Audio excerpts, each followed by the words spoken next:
देखिए, कल्याण सिंह जी उत्तर प्रदेश के सिर्फ पूर्व मुख्यमंत्री नहीं थे, अभूतपूर्व मुख्यमंत्री थे। और हम लोग बचपन से उनको देखते रहे। और मैं ये कहना चाहूँगा कि भारतीय राजनीति के सबसे बड़े ऐतिहासिक परिवर्तन के काल में सबसे बड़े अग्रणी महानायक के रूप में वो थे।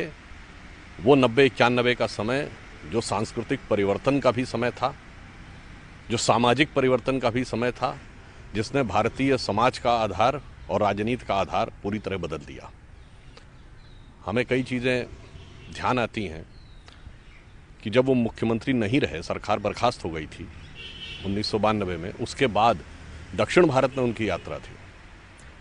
संघ के पूर्व सरकारवाह एच.वी. शेषाद्री जी कर्नाटक में उनको लेके गए, तो ये किस्सा हम लोगों ने सुना था कि एक ग्रामीण जत्था आया और तब तक कल्याण सिंह जी जा चुके थे, तो वो लोग इतने दुखी हुए कि वो उनको देख नहीं पाए कि जो टायरों के निशान धूल पे बन गए थे उसको उन्होंने मत्थे से लगाया और कहा हमारा दुर्भाग्य था कि हमें देख नहीं पाए।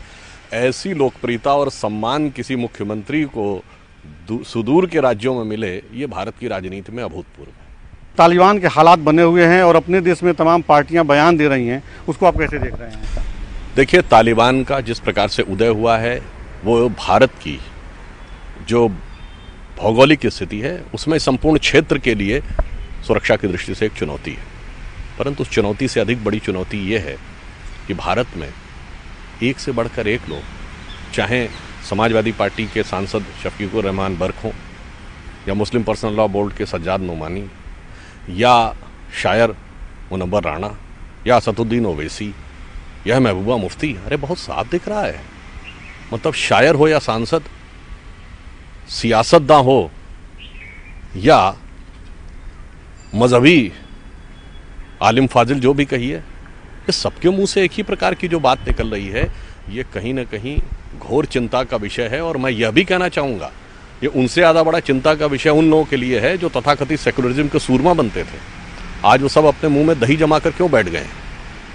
ये दर्शाता है कि अपनी निहित राजनीतिक स्वार्थ में भारत विरोधी ही नहीं, विश्व के लिए इतनी बड़ी चुनौती बनी कट्टरवादी शक्तियों के भी मौन समर्थन के लिए आज ये पूरी सेकुलर ब्रिगेड तैयार है।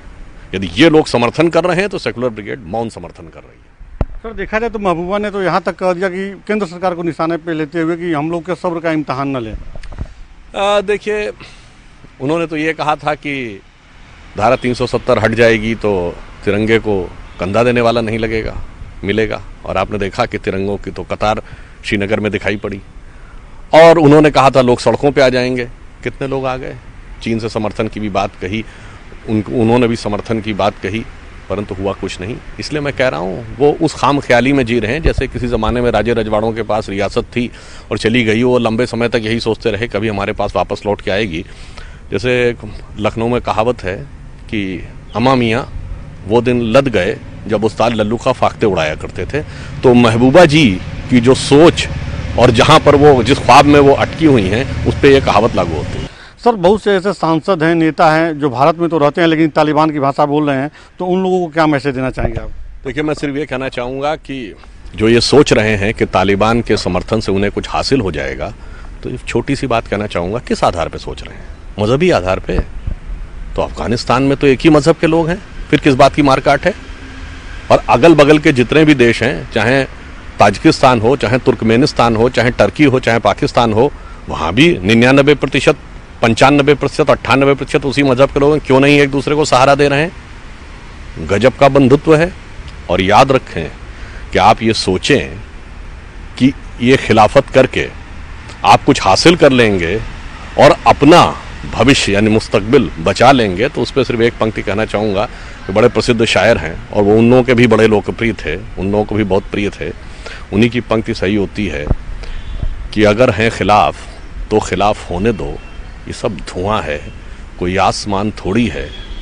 पर याद रखिए, लगेगी आग तो आएंगे घर कई जद में, लगेगी आग तो आएंगे घर कई जद में, यहाँ पे सिर्फ हमारा मकान थोड़ी है।